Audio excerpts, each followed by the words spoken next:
Panguva ino itoona kuti pane maflyers nemapamphlets akusepeta pasocial media ari kubuda anyorwa achinzi national strike, serial Ramaphosa must go.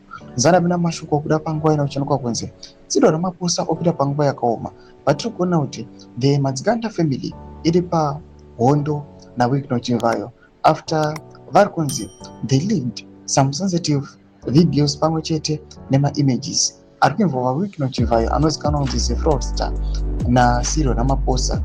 But recently Cyril Ramaphosa akabuda in public ataura achiti Wikinochivayo haamuzivi asati vakatombosangana naye. Uri subscribe or like on the bell icon.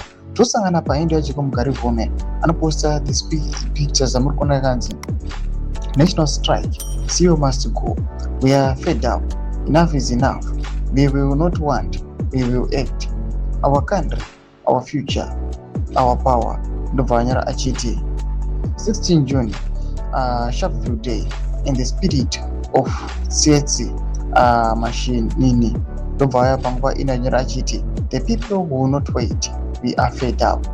Jonga ruvuma anobuda anyara achiti the people of South Africa, you have set 16 June as the day of protest against President Cyril Ramaphosa to go. South Africa, unlike Zimbabwe, is free and democratic institutions. The people can get it into the streets and protest as provided for in the constitution. We remain to see the outcome.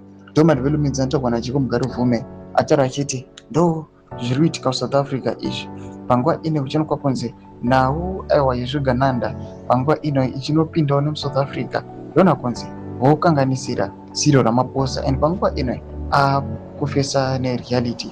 Pinangomesa section medu mubudza mafunguro enyu muri kudii pamusoro pechitiko ichi zvoitika muSouth Africa. Pinangomesa section medu musangana subscribe or like pamwe chete on the bell icon.